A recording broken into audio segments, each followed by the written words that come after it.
Um, I realized when I was preparing this talk that I don't know how to give a talk like this, because I've never really spoken to computer architects in non-social circumstances before, and even in social circumstances it's a bit dodgy. So I'm going to try to tell you something about robotics and the problems that are interesting and require a lot of computation, and to tell you about it in a way that makes sense and doesn't require you to wade through the details that we make our money pounding through in the robotics world. That will give you some insight into what are the difficult things that are in front of us, and what are the things that we're using in terms of tools to solve those difficult computational problems. And the way I'm going to do that essentially is to structure the problem into three parts that build successively, one on top of the other, in terms of the need for added computation by introducing uncertainty into the framework. So the first thing I'll talk about is robots that know everything. The second thing is robots that don't know much but do things. And the third is robots that don't know much and try to make plans in spite of the fact that they don't know much. And you'll see that at each one of those iterations you get another layer of uncertainty that essentially causes you to lift into successfully higher dimensional space when you try to represent what's going on. So with that, I think it's always good first to start with cartoonish pictures of robots. And so here they are. And in fact, most of why robotics is difficult is up here someplace. And it's a good time to point out almost all the pictures that you see in here are stolen, either from one of the books that I happen to have a PDF source file for, or from a thesis of a student. And from time to time I'll acknowledge, but if you ever have the idea maybe Seth created that figure, dismiss that. Seth stole all the figures in this talk, and most of them from the PDF of the Chosit book, which is referenced here at the bottom, with the exception of the iCub, which is pretty new, and I stole that from the web. So here's why robotics is hard. Problem number one. Interesting robots have a lot of degrees of freedom. A lot of degrees of freedom. I'll show you some results in a few minutes that quantify the fact that adding degrees of freedom to the robot makes the algorithms run exponentially more slowly. The difficulty of the problems tends to grow exponentially with the number of degrees of freedom in the robot. So that's the first thing that's problematic. Second thing that can be problematic, you have robots like this one and this one. The one on the top, excuse me, it's a little flying robot that NASA has, flies around the space shuttle and looks at stuff. And the thing that makes that problem hard is there are dynamics and the system is underactuated. So you don't have enough inputs to drive this thing around in the full 6 degree of freedom configuration space where it lives. You have to rely on the dynamics to do the things that your motors or your thrusters are not doing. And so there's a lot of computation involved in terms of solving the systems of partial differential equations, all of which are nonlinear and highly coupled. This one, the Segway, you've probably seen them around. Same kind of deal. You have dynamics. The thing wants to fall down one way or the other, and so there's a problem to keep it standing up as you roll back and forth with different speeds. This one is the Mars rover. Actually, I think it's in the Mars yard at JPL. It's probably not actually from Mars. And the thing that makes it difficult is it runs around in a world that it has no idea what it's going to be like before it gets there. So everything about the world it has to infer on the fly as it moves around. It's got no idea when it's sitting on the Earth and when it's being programmed what the Mars yard is really going to be like. This is another variation of that problem. It's a tour guide robot that was done in Germany some years back.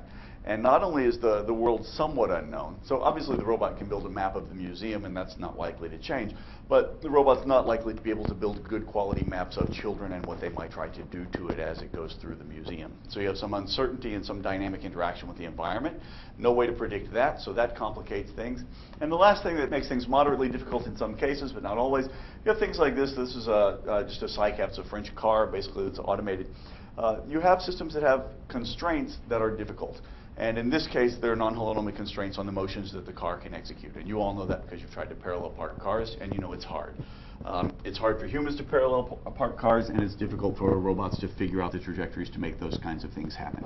So that's kind of an illustration of the various pieces of difficulty. And if you look at the problems that have to be solved, there they are. Dynamics, control, sensing, and planning. And if you ask why is it hard, this is a reasonable approximation to why it's hard if you're talking to a room with people who care about the algorithmic side of things. The things that make it hard in terms of solving the dynamics, trying to grind through coupled nonlinear partial differential equations I won't care about today. Right? That's not an interesting computational problem, I think. On the other hand, there are plenty of combinatorics issues that are interesting. There's the need for exact arithmetic if you want to have complete algorithms that really give you guaranteed solutions. There's an enormous amount of sensor data that comes as soon as you put a camera onto a robot and turn it loose. And there's uncertainty that tends to make the dimensions of the spaces that you care about grow because you impose probability distributions on them as the uncertainty becomes more profuse. So, having said that, here's my quick overview of how you think about robots if you want to plan robots moving around in their world. The first thing you do is you stop thinking about the three-dimensional world where the robots live, and you start thinking about the configuration space of the robot. Configuration spaces, conceptually the idea is very simple. A configuration robot, it's just a parameterized representation such that if you know the parameters, you know everything there is to know about where the robot is. If it's me, it's probably just the joint angles of every one of my joints. If I tell you those, tell you where my feet are, you know exactly where every part of me is.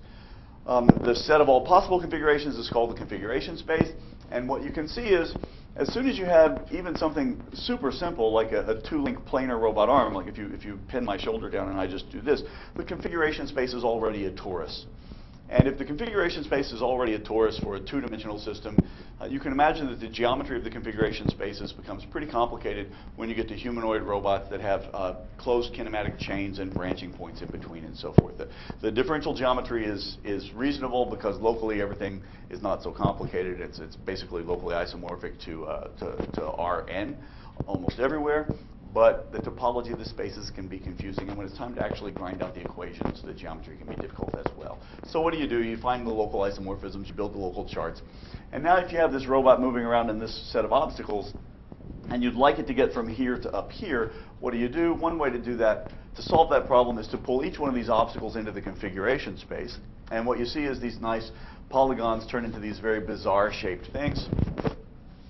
And then you find a path in the configuration space that avoids the obstacles. And if you can do that, you can make a plan for this robot to move around and not bang into things, and you've solved what's sometimes called the fine path problem.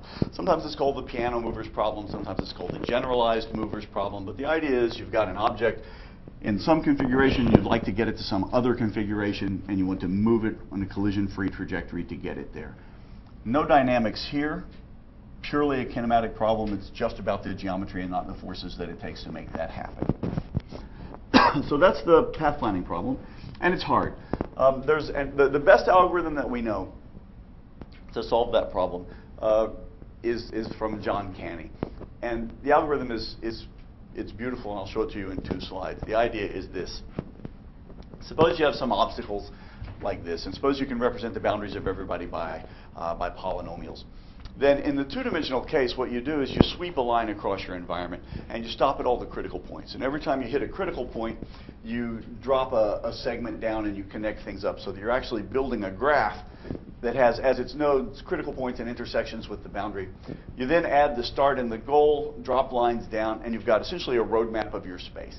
And it's not the roadmap that you would build if you were looking at a drawing with your pencil, a roadmap of that space, but it's a roadmap that you can systematically construct. You can write down an algorithm, you can prove that it works.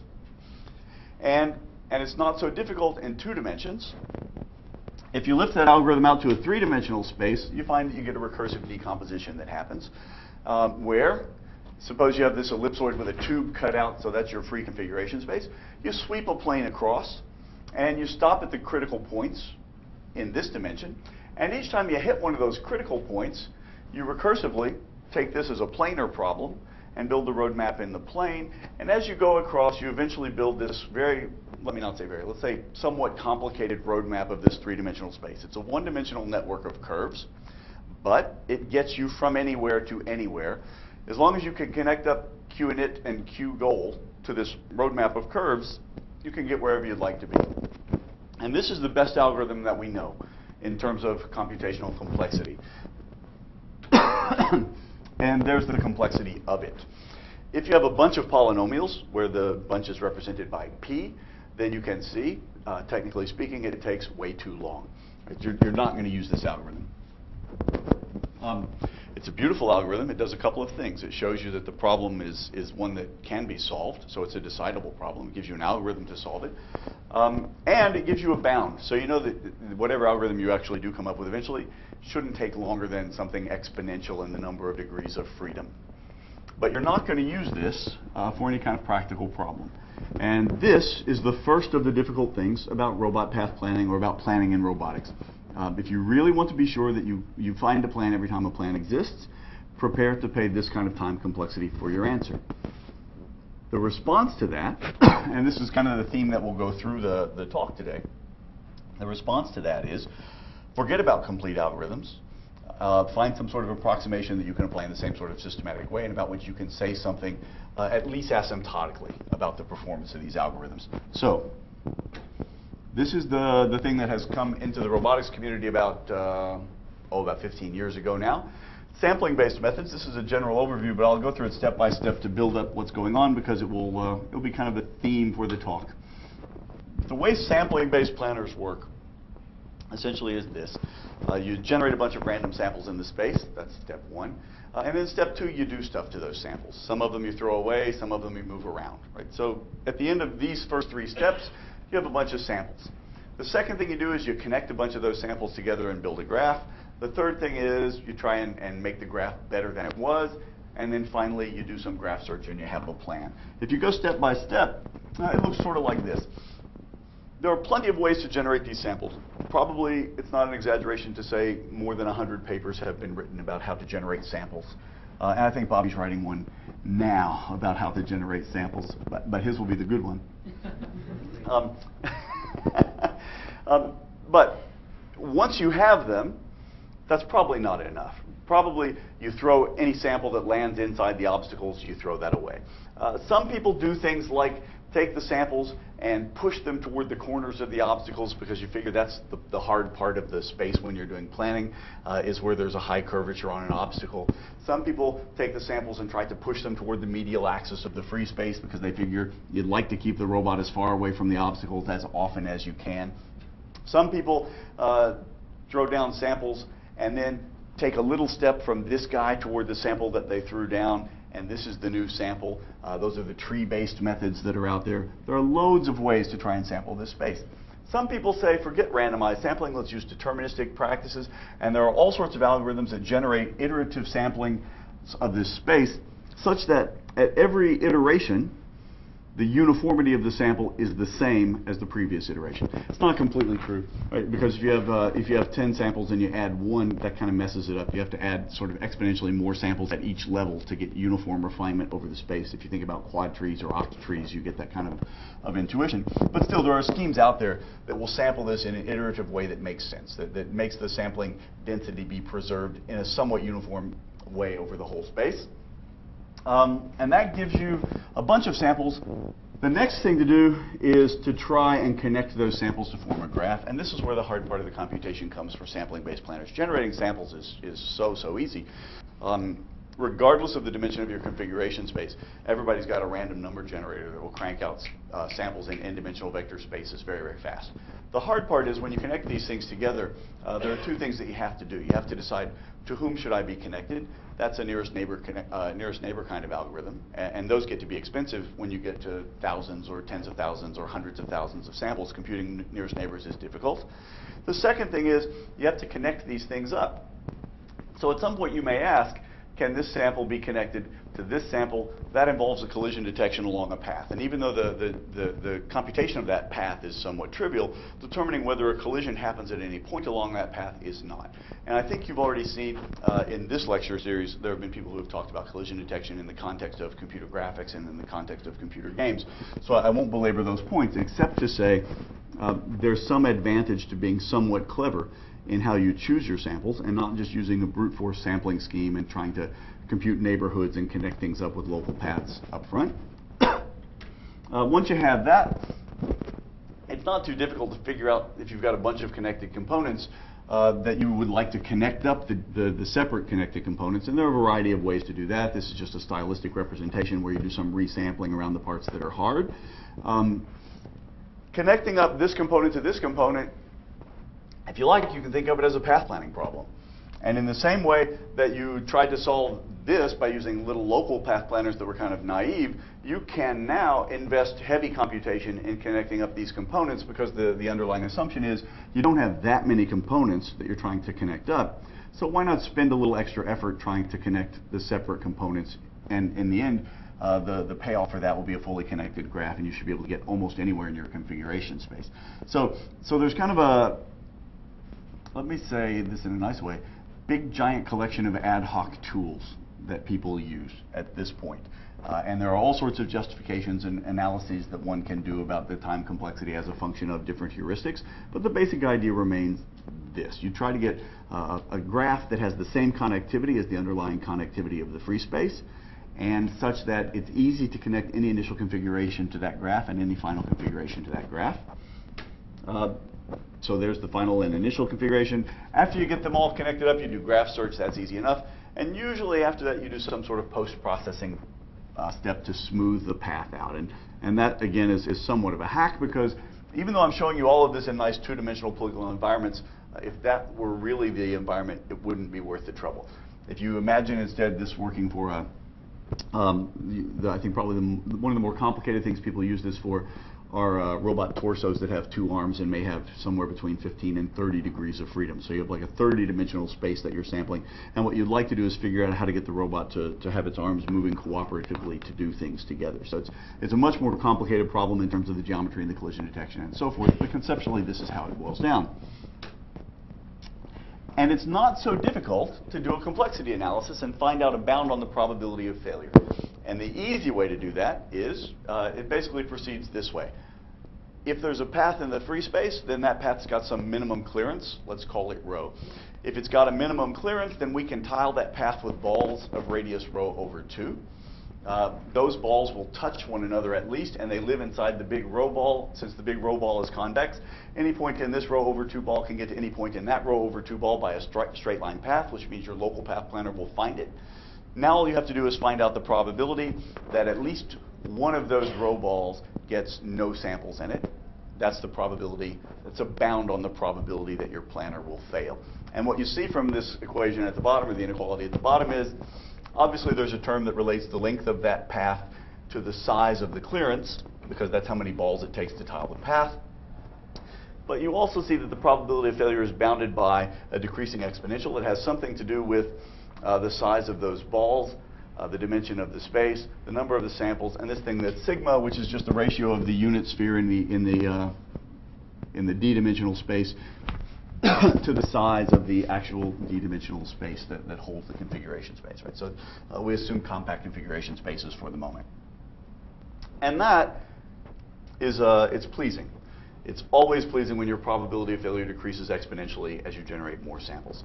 But what's subtle and not always conspicuous is that the sigma, the rho to the d, the rho itself, those things can be tiny numbers, so the rate of decay can be really slow, and the constant out front can be really slow as well. And the prototypical problem that one shows to illustrate why these things have trouble, it's called the narrow passage problem. And you can imagine putting a cap on an ink pen. If you put a cap on an ink pen, the clearance is really, really, really small. So you can imagine that rho in that case is on the order of millimeters. Right? So this bound is going to decrease at a very slow rate. And so sure, it's a bound that's decreasing exponentially, but it takes a long time to get to the tail of the exponent. The asymptotic behavior doesn't kick in for a very, very long time. So that is sampling-based motion planning. And it basically lays down the formulation, I think, for what happens a lot in robotics these days. There are some expenses, and I won't worry too much about that. The narrow passage problems make these planners brittle when the environment is cluttered. But the real difficulty is that this is the easiest possible problem you might ever confront with your robot. Because really, knowing everything up front about the configuration of the robot and having a complete and accurate model of the 3D environment up front, it's not a very realistic thing to have. So this is the easiest of the problems. Already we've thrown away completeness, resorted to sampling-based schemes in order to get something out. Now what I'm going to do is make the first step and assume that the robot doesn't know everything about the world, and we'll get to problems like localization and mapping. So if the robot doesn't know its environment, if you take this museum robot, for example, and you turn it loose in the museum on the first day, and you tell it, build a map of the museum, figure out where you are in the map, and furthermore, I'll tell you in a little while where to go in the map. So now you've got a localization problem, a mapping problem, and usually you try to solve them at the same time. Because you don't know where you are and you don't know what the map is like either. It's like you show up in a new city in Europe for the first time. And that problem, we call it the SLAM problem. I'm not going to talk much about the SLAM problem because it's not that interesting once you understand the localization problem. And the localization problem will, I think, give all the concepts that one needs to understand this. So let me talk about the localization problem. On the top, well, 1, 2, 3, there are 4 pictures of what could easily be the Beckman Institute. These thick black lines represent probability density functions that have to do with where the robot believes he is. If you think about a robot that just wakes up and hasn't looked around yet to see where he is, where does he believe he is? It's some sort of uniform distribution on the real number line or on some interval of the real number line that corresponds to a hallway in the Beckman Institute. You tell him he's in the Beckman Institute. Well, where else would you be if you were a robot? So he's in the Beckman Institute. At some moment he wakes up and he looks and he sees a door. That's the symbol for I saw a door. And as soon as he sees a door, assuming he's got a map, he knows, well, I'm in front of a door. And so the PDF peeks in front of doors. You have no idea which door, but each door equally likely. And furthermore, you're really not that sure that you're exactly here. So you have some, obviously it's going to be Gaussian because I'm an engineer. You have some Gaussian distribution about the mean that represents where you are. The next thing the robot does, as you do in the Beckman Institute, is he rolls down 5 feet. And this is where he believes he is now. And what you see is these PDFs, they're not as peaked as they were because there's some sort of uncertainty in the motion model as well. So not only do you not know what you see, but you don't really know what you're doing either. Some of us have had that experience recently, I see in the audience. So this is what he believes now. He opens his eyes and he takes another measurement. And this is what he believes afterwards. So he's seen a second door, so it's very likely that he's really in front of that door. Nevertheless, he could have been mistaken at the times before, so there's still some probability mass spread around in other places. If you put all of this into the language of probability theory, up here you've got priors. Here you have posteriors, posteriors, and posteriors. Posteriors depending on what you condition on. Do you condition on action models? Do you condition on observations that you've made as you go? In this scenario, the robot knows what he saw, and he knows what he was trying to do. So all of the conditioning that makes these probabilities push forward through whatever Bayesian reasoning you like, I may show you some equations in a minute, it's all conditioned on observations of things. You've either observed in the sense of, I commanded myself to roll forward by 2 meters, or I saw something that looked like a doorway. There's no uncertainty about what am I going to do next or what will I see next. This is all past tense, inferring things about the now based on what happened in the past. So this is kind of the mathematical formulation that you use for that. You use Y's to represent sensing, U's to represent controls. Big I in the robotics world, we call that the information state, and it's just a collection of everything you know. It's everything you've seen and everything that you've done. It's just a big vector. And if you use the Bayes rule, you can compute a posterior on where you think you are, x being state, at stage k plus 1, given everything you've seen and done up until stage plus 1. And this equation is actually quite beautiful and quite simple to understand. So I'll take you through it very quickly. Eta is not interesting. It's just a normalizing constant that goes out front to make sure that it's really a probability, so don't worry about that.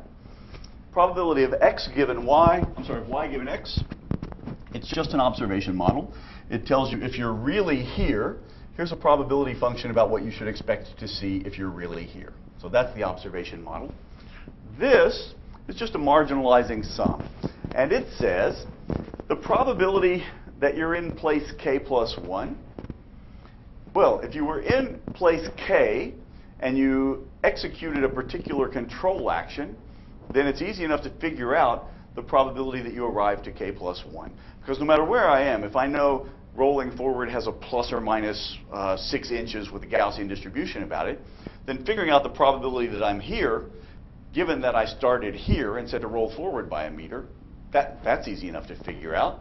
The only thing left is this, And this is just the prior probability where you thought you were, given everything you had seen up until a moment ago. And so the idea of this is if you want to guess something about where you are now, then just add up all the possible ways, add up the probabilities associated to every possible way you could have gotten here. I could have gotten here from a particular xk, or a different xk, or a different xk, or a different xk. I could have gotten there from here, or from here, or from here, or from here. And for each of those, given that I commanded my motion to be a certain thing, there's some probability that I would have arrived there. So I just add those all up, weighted by the appropriate prior probability that I really was in that spot, and I have an idea of the probability that I would really be there. All of this works because of this marginalizing interval and a Markov property, and the Markov property is this, and it's exploited everywhere in robotics these days. If you ever really know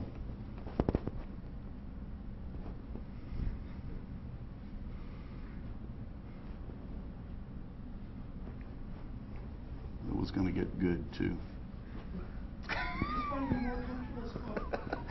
If you ever really know where you are, if I ever were to tell you you are here now, then all the stuff you saw and did before would have no effect on your belief about what happens in the future. Because once you know where you are, how you got there is no longer an interesting thing.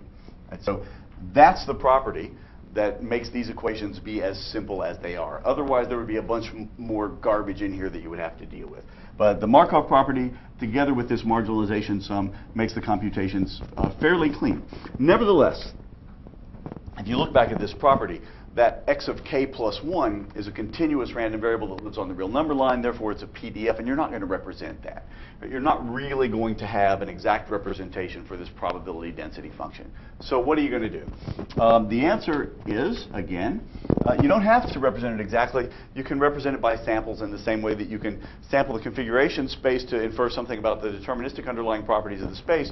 You can extend that idea to represent probability densities over configuration spaces, and sample that. And the idea is, well, it's not so different than a histogram. If you look at a histogram, you have buckets, and each bucket has a certain height associated to it. Think of a bucket as a sample and think of the height as a weight, and that's what particle filtering does. Particle filtering says, I'm going to represent my PDF by a set of discrete particles. Each one gets a weight. And if you put those particles in the configuration space with the appropriate weight and then do some interpolation, what should come out is a rough approximation of what the probability density function would look like. It's easy to manipulate particles in particle filtering. It's easy to infer what you're going to believe next after you execute a motion. You just take each particle that you have, push it through your motion model to see where it would arrive, and update its weight based on what you see when you get there. Right, so it's not difficult computationally to actually implement all the Bayesian reasoning using particle filtering. The algorithm is only this long. And it's basically, as I said, you sample from the posterior on X, given that you did some action from a previous state. You weight that by the observation that you make when you get there, the probability associated to having that observation in that state. And in the end, you've got all those particles pushed through the motion models and reweighted. And that's almost good enough, but it's not quite good enough because errors in the representation will accumulate over time. And without a deep derivation, but instead with a little hand waving, I'll say that in the end, what you do is you then resample from the posterior. You take some of those samples and throw them away and replace them with new samples that you generate to interpolate better what that probability function looks like. But this is the idea of particle filtering. And it's easy to implement this to do localization. If you want to do localization, oh, here's a picture of it. Each one of these little dots is a particle, and the intensity of the dot represents the probability mass in a differential area about the dot, if you like to think of it that way. Here's the beginning where the robot doesn't have much clue where he is, and as the robot starts to roll around, the belief starts to centralize based on the features that he observes. And if you let this run for a while and he roams around for a little while, you see that almost always these particle filtering algorithms converge to almost all the probability mass localized around the true position of the robot. So computationally, it's very easy to understand. Computationally, it's pretty difficult because this might be on the order of millions of particles depending on the size of the space and the uncertainty that you have. So there are a lot of computations that are being done. However, many of the computations that are being done are exactly the same I mean, they're all exactly the same. So the parallelization capabilities or potential possibilities for an algorithm like this are extreme. You get almost total win when you parallelize because every particle can be treated independently, at least until the resampling stage. Right? But in the first chunk of that algorithm, there's no reason why every particle can't behave independently in terms of computing things about posteriors. If you want to do SLAM instead of localization, then instead of computing posteriors on X given the information state, you compute posteriors on X and the map given the information state. It might seem difficult, but it's not. It's kind of a trivial application of Bayes' rule to do an inversion on this. And then you can use your favorite algorithm. Most people have for a long time used the batch algorithm, the batch version of the M algorithm, where you essentially compute, you guess a map. Compute the best estimate for the state given the guessed map.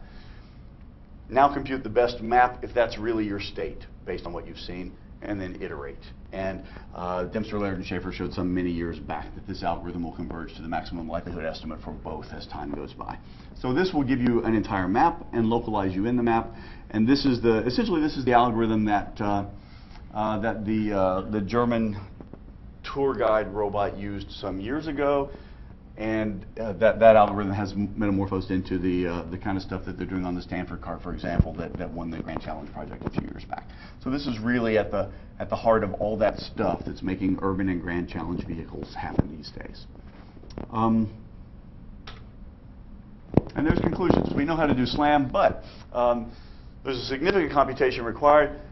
This, if you watch what happens in the robotics world, and you watch which people solve which kinds of problems, one of the things you'll notice right off the bat is the people who are doing SLAM, the people who are doing uncertainty-related things, their robots are rolling around in the plane. Right? They walk around in a hallway or they roll around in a hallway. They try to build maps of the rooms. The configuration space for that robot is three-dimensional. It's x, y, theta at most, and sometimes they don't even care about theta. So it's sometimes just a two-dimensional planar configuration space populated with polygonal obstacles. So all the part of this problem that's difficult because of the complexity of the configuration space gets wiped away in that case. So there's a trade. The trade is complicated physical systems, complicated mechanical systems, complicated kinematic systems, however you like to think of that, versus complications due to uncertainty and no prior knowledge or dynamic and changing environments. Either way, there's a number that has something to do with the dimension of something that makes things difficult, but you don't see yet here any consideration of both of those things simultaneously. You rarely see any planning at all in these systems. The planning typically amounts to some pre-programmed roll forward until you hit a wall, turn until there's not a wall, roll forward till you hit a wall, turn until there's not a wall, roll forward till you hit a wall, and build up the map and localize yourself as you go. So there's not, at this kind of stage, the notion, I should make sure I get to the Matisse print before I'm out of here. Right? So those kinds of things, not yet here. The sensing models that people use for this, only recently have they been interesting at all. It's almost always been things related to just yes or no on obstacles, whether they're there or not, whether that's with sonars or laser range scanners or FLIR, whatever you like. It's just basically a binary decision about whether or not a grid is occupied or not occupied. It's starting to change. Now there are people using computer vision and solving this problem with what's called VSLAM. And VSLAM basically, it's the same idea as SLAM, only also populate your map with landmarks that you can recognize again. So that instead of just this sort of topography of the world or where the obstacles are, where the doors are, you also start to hang landmarks that you can recognize should you ever get back to that place again. And that's the basic idea for VSLAM, or vision-based SLAM. So now I'll talk about what happens if you want to do planning, given that there's also uncertainty. So all the difficulties of part 1 and part 2 come together into part 3. This is all stolen. So everything before here, pretty much stolen from either the Howie book or the Spong book. Everything from here on out, pretty much stolen from James. Who's there? And you'll be able to tell that it was cut and pasted. You'll be able to tell. Because I'm not good at it. All right, so this is the abstraction that one uses when one thinks about planning under uncertainty in robotic systems. You don't know where you are, and you don't know what your actions do, and you don't quite know how your sensors work. So Partially observable Markov decision process is the thing that you use to represent that. You have a state space, you don't know where you are in the state space exactly. A control space, but you don't know exactly what the controls do. So wherever you go depends on where you were and what you did, and also some kind of noise. From that you can infer a conditional probability model. What you see, or what you observe, depends on where you are, also depends on some uncertainty that comes in. It could be a random variable. So you have an observation space of things that you might see, and you have some model that relates what you might see to where you might be. In the language of the Bayesian world, it looks like this. Conditional probabilities of where you're going to be given where you were and what you did. Conditional probabilities of what you'll see based on where you are. And the planning problem then is to figure out what should be not the sequence of actions that you do, because the sequence of actions that you do, if I gave you that up front, well, that would be great if each action took you to where I thought you were going to be. But if anything ever went wrong, the rest of the actions I gave you would take you who knows where. What you really want is not a sequence of actions, but some sort of policy.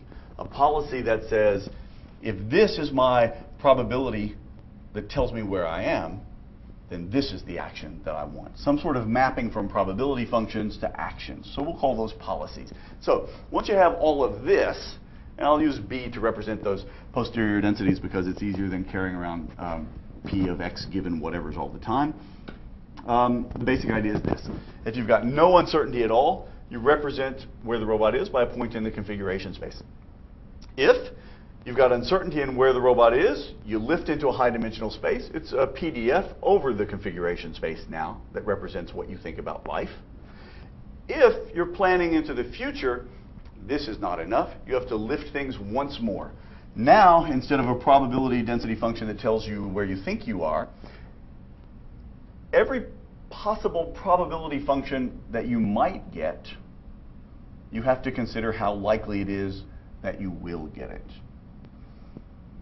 So here, one point in this space represents a complete PDF on the state space. Here, when I plan into the future, because I don't know what I'm going to see, I may have some guesses about what I'm going to see, but I really don't know.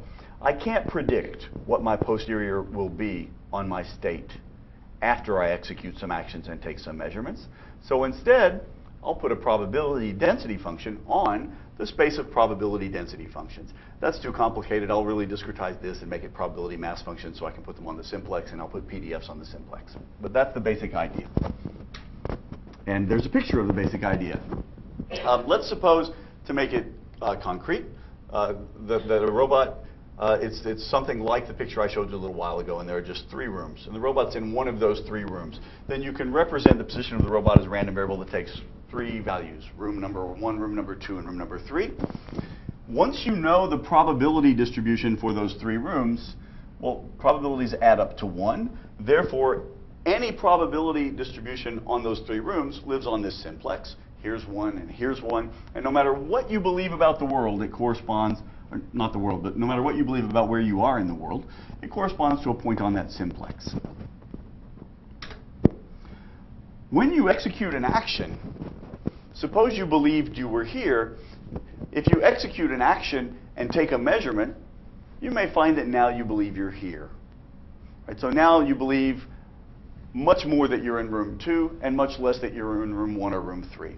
On the other hand, if you took this action, took a measurement, you might be much more likely to believe that you're in room 1 or room 3 and less likely to believe that you're in room 2. So your posterior probability of where you are moves around on this simplex. Each point represents a posterior based on what you did and what you saw. But these are just the equations that you saw from before, and this is just to show you, if you imagine moving on a real number line, you might have a probability density function that looks like this before, probability density function that looks like this afterwards, and each of these correspond to a point on a simplex in a higher dimensional space.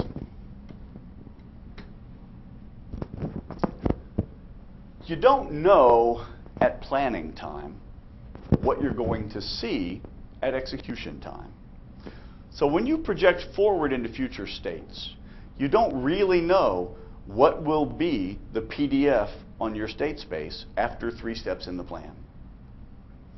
But often you can figure out what you expect to see with some probabilities attached to those expected observations and use that to infer how likely it is that you'll have one PDF or another after you execute a few steps in the plan. So you can sort of imagine wherever you really go in this space at execution time, well, it's probably going to live in some bounded tube on this simplex. And so you can get some kind of idea about how it's going to evolve.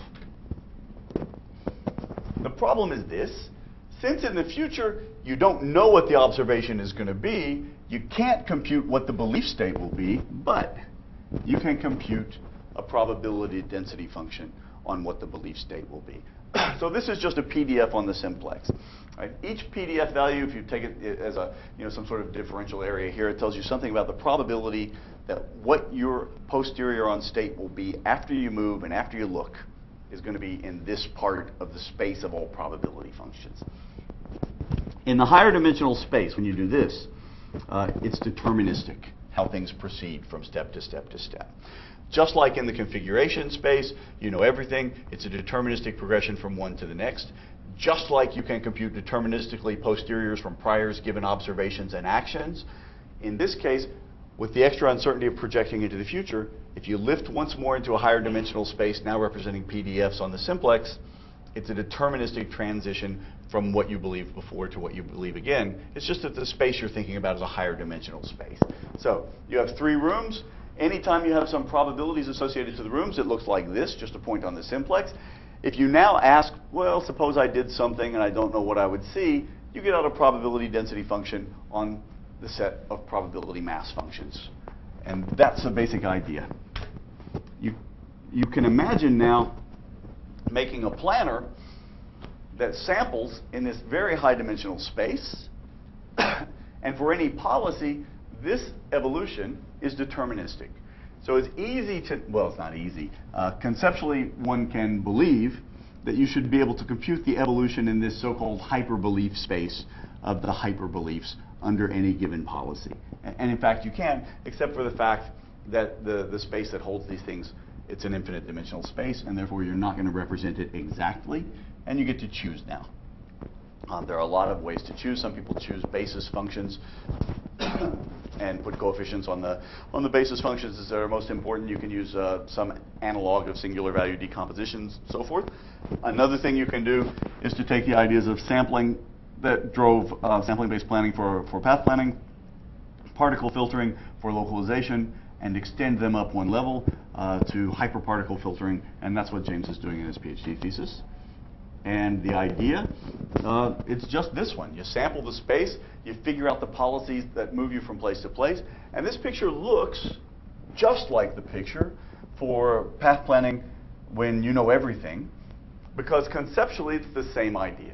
You have a very high dimensional space, you have points that you sample, you can think of them as landmarks, and now you choose some simple set of local policies that you hope will drive you from one state to another in that very high dimensional space. And so it's exactly the same problem, although it's more complicated because the spaces are higher and the motion models before turn into propagation of probability density functions here. But conceptually, it's the same idea. You have individual states, local planners to get you from state to state. Now you should be able to drive around in the hyperbelief space using a planner. You might not expect it to work. So if you think about what's going on, this is an approximation to one of these hyperbeliefs. You're not really going to represent the PDF anymore. What you're going to do instead is give an approximate representation of the PDF by picking samples on the simplex and weighting them based on how likely they are to occur.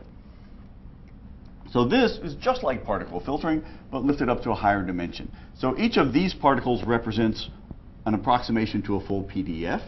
The height represents the likelihood associated to it in some loose definition of the word likelihood. And the reason it works, it turns out there are some nice properties, and I'm going to show them to you, but probably only because I have to get to the conclusion slides because we're almost done. So I don't want to beat you down with too much of this stuff. Here's basically how it works. On the simplex, you have a bunch of samples that represent the current PDF on the simplex. You have some policy That policy will take each of these, push it through the analog of the motion model to get something like this. Once you get there, you can predict for any of those, you can predict the things that you might see and the probability of seeing those things. And once you have some hypothesized observation, you can use it to compute what you would believe if you did see it, weight it by the probability of seeing it, and that's what these are. These are the different things that you might believe based on observations that you might have, weighted by the probabilities of actually having them. And then you do, again, a resampling, where you throw away the things that have very low probability and maybe add some samples in the regions where there's very high probability, and you end up with something that's a little more sparse and looks like this. And you get a general idea of how the system evolves over time. There's the math. I told James, you should always have a slide that you think no one will understand. And this is it. And let me just pause on it for a moment. I'm not sure I understand. And this is the idea. So if you know anything about POMDPs, you know the way people tend to do this has something to do with sample paths. Whether you're doing policy evaluation or value iteration, the idea is you make some policy, you tweak it, and you go around again evaluating sample paths and costs and so forth. This method doesn't do that. This method doesn't take you along a sample path of the system as it evolves over time. Instead, you can think of it as evolving the hyperbelief from state to state to state, and therefore representing all sample paths. If you were representing it exactly, it would represent all sample paths. The fact that you're representing it sparsely by a set of samples means that hopefully you're representing at least a class of sample paths, and hopefully the class that's important. It sort of works because of a number of properties. Some of them are things about divergence. If you start samples that are close together, push them through these models, they get closer together over time. You need those kinds of things when you're doing discretization to ensure some kind of convergence, because you never really get from where you are to where you want to be. You always only get from where you are to someplace hopefully close to where you want to be. And so you need some statement about neighborhoods and how those neighborhoods shrink as the system evolves over time if you want to say things about convergence. And there's more things about that. And this is just an illustration of how it works in practice. Samples you get by sampling from this space. You get samples in this space by sampling individual points on here, right? You won't really, it's not easy to see in the three-dimensional case where you have just the two simplex. But imagine this was a 1,000 dimensional simplex instead of just two. There would be a lot of coordinates that are 0. And therefore, each of these things would be off to the edges of the simplex and would be only approximate representations of PDFs. But then you connect them all together, and all the stuff that came before about convergence of distances and so forth shows you some properties about how you can piece this graph together piece by piece by piece and eventually get plans to come out. And planning at this point turns into something like graph search. There's a lot more mechanics and tedium because a thesis must have tedium. But a talk to architects, I get the sense maybe it does have some tedium as I glance around, so I'll just go on. Here's some conclusions. Sampling-based approximation to represent PDFs over probability mass functions. In this case, each of the hypersamples really is an approximation to a probability mass function. So you have approximations built out of approximations, and that means if you really hope for things that are going to be realistic models of the world, you're probably going to have to do a moderately dense sampling. Let's not say dense, let's say heavy. You're going to have to generate a lot of samples at both levels of this hierarchical planner. And again, a lot of the computation that comes out is inherently very parallelizable. So that brings me to the last of the conclusion slides, and here it is. Almost all the things that people are doing these days in terms of planning for robotic systems come down at some level to sampling-based systems. And the important questions are, how do you generate the samples? How do you connect the samples? How do you show things about convergence and correctness as the number of samples increases? And you can probably parallelize a lot of this stuff because the computation is so similar from sample to sample to sample. And I'll stop there, and if there are questions, I will try to answer them. I have a couple of questions. As the stand-in moderator, you should. That's right. So, first one is, it has nothing to do with systems. It's a question on whatever little I understood. So, the frameworks that you presented involve learning in face of uncertainty. But I can imagine a harder problem, where you have to learn how to learn. As an example, you have a robot, and the only command that you give the robot is do Easter egg hunting, and there's no other information that the robot has. So now the robot has to also learn how to learn. Could you comment on the hardness of learning how to learn problem? I can't comment in any kind of quantitative way on the hardness of learning how to learn, but I can comment on what people are doing these days in robotics. And typically what people are doing these days in robotics is throwing reinforcement learning at that problem. And I think the coolest example I've seen lately is Russ Tedrick at MIT, who's got robots learning how to fly. And he has robots that learn how to land on a perch, which is very cool. If you've ever seen a bird swoop in and land on a wire, he's got robots. I guess I call them robots. He probably calls them planes or something. But he's using reinforcement learning to do that. And so obviously there has to be some sort of reward function. So you can't just say learn how to hunt Easter eggs unless you tell me what it means to be an Easter egg, and unless you make me feel good when I find Easter eggs. Right? But if you give me those things, I can build a reinforcement learning algorithm. And basically they're doing some sort of gradient descent on the policy space at each iteration. Second is a more systems-related question. All these examples that you gave, you motivated the need for parallelization for speech 7 up. That's because that's all I know about architecture is parallelization seems good. Right, though it's only half of it. The second half is what I work on, which is power and other things. The examples that you gave of robot, a lot of them seem to be very mobile kind of devices or objects. Now, even if I have an algorithm that can potentially perform much better, but requires much higher flops, I may not necessarily want to use the algorithm because I want my robot to actually make through the entire museum as opposed to dying after looking around the room. So could you comment on how expensive? So yes, you may benefit from going to these new interesting algorithms. How expensive they are going to be in terms of power, for example, and therefore how practical would it be to use some of these algorithms? When you say power, you mean computation power, not electricity, right? Even electricity. Even electricity. Yeah. Okay, so the museum robot really works. I mean, it really spent a lot of time in this. I think it was in Berlin. I can't remember. It was in some German town. So those kinds of things. The sort of second piece of the talk about particle filtering, that stuff can be done now pretty much in real time. The next version, it's not even close to doing that. Having said that, it's not beyond the realm of imagination that the kind of representational power that you get when you do POM-DPs is way more than you need to have robots moving around in real environments. Real environments are highly constrained. Right? They're constrained by the architectural features that humans put in. They're often constrained in the sense that they're not very dynamic. Right? Not much about this room will be different the next time I come here. Right? So there are a lot of constraints that aren't exploited in a general formalism like this one. And so a lot of times you can get real-time performance by exploiting the actual constraints on your physical system. Not just on the physical system, but on the sensing as well. A lot of times you can combine the constraints on the physical world with what you know about your sensor model and get pretty efficient, pretty fast sensor processing to tell you something much more accurate about where you are than if you just consider the general case of, I don't know anything going in. So some of these things you mitigate the difficulties by putting in prior knowledge. The other way you mitigate these things, which is very popular in places like NASA, is you put a human with a computer screen who's watching, and when things become too difficult, the human intervenes. Right? So it's, a lot of times robots can just do whatever and it works out very well, but you have a fail-safe device in place for those worst-case scenarios where something bogs down or something crashes. I'm not sure that gets completely to that. It does.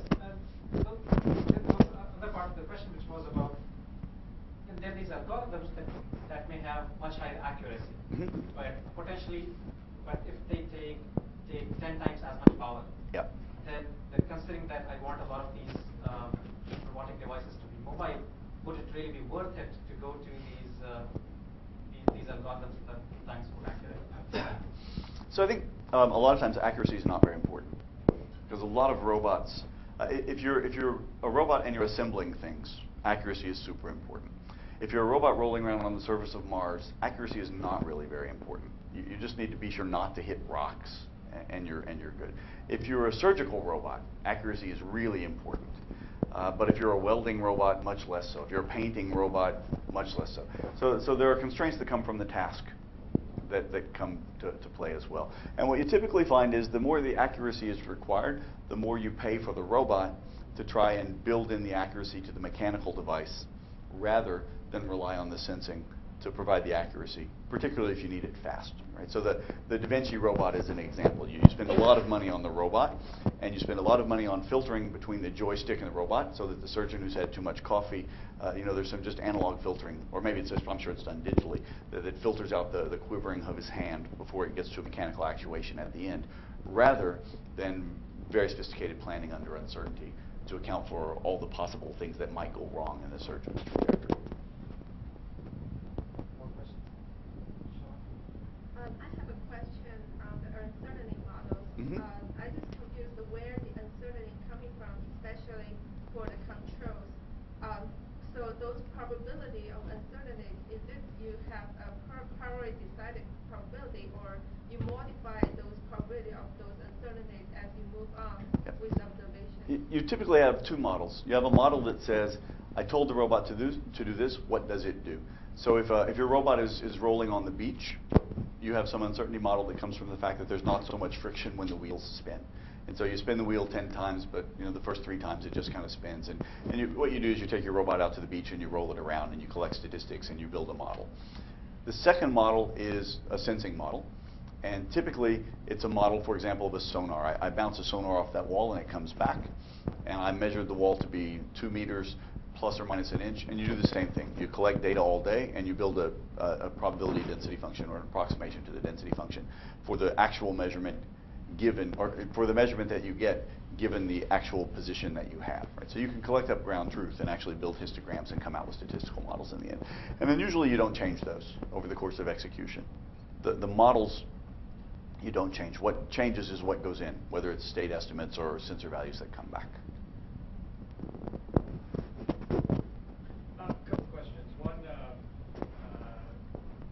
you're picking out samples from a high-dimensional space and then reconstructing a PDF from those samples. Is that anything more computationally than just a bunch of really high-dimension convolution? I think it's not even that, because I don't think there are really no convolutions. There's a belief propagation model that really, you can think of it as a giant matrix multiplication. So it's more that kind of propagation. If you think of the law of total probability and multiplying priors by the conditioned events to get posteriors out. So it's not so much a convolution as you can think of it as a big matrix multiplication, if you like. So the answer is no, it's not very complicated. The individual computations, I think, are not so difficult. It's the aggregate of the computations taken over all the many samples that make it complicated. And we do a lot of Monte-Carlo Markov chain things in computer graphics for the way light bounces around in a room. They follow paths. I didn't know we did that in graphics. We should meet. Yeah, we should. And but in that case, we need to integrate over all the paths. I think you're finding shortest paths or best paths or sampling the paths. Yeah, let's not say shortest or best, because it's paths that are easily found. Right? So we have some sort of local strategy to get from place to place, and that takes us to whatever path it takes us on. So light is optimizing the path of the light. We're optimizing the difficulty of the planning.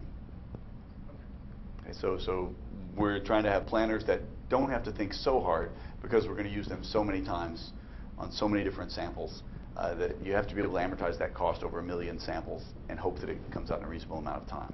Okay. But are you ever integrating over all the paths in the space? I think the answer is no, but I'm going to look at James and see.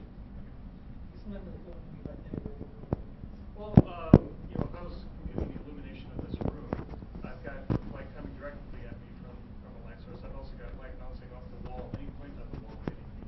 I've got all these paths of light coming from me, and then some of the light hitting me from all those different paths. So each one of those would be part of the set. If you remember that graph, each edge of that graph is part of the set. Taken individually. So all light in this room will be one part of the set.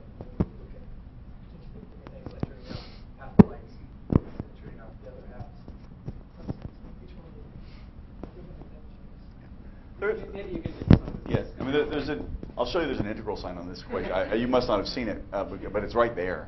But the second thing I'll say is, if you want to know something about what you're going to believe in a minute, based on what you're going to see in a minute, you do sort of integrate over all the possible observations that you might have, each weighted by the probability of making them, to get the total probability of actually arriving there and thinking that in the end. So there's a marginalization kind of interval that, not a marginalization, it's more of a total probability computation that happens. Okay, one last question. So, like, have there been any experimental results? Have you tried parallelizing things? And Oh, no. No, what, have you tried parallelizing things? Yeah. I'm sorry, what I meant to say is, well, yeah. Like, what results have those? We just, each edge is thrown to its But own individual process. but I think we may be using parallelization to mean different things. How many processors? The most I've ever asked for is 100. Okay. Oh, that's more than I thought. So that's, okay. Okay, let's thanks, Hector. Thanks.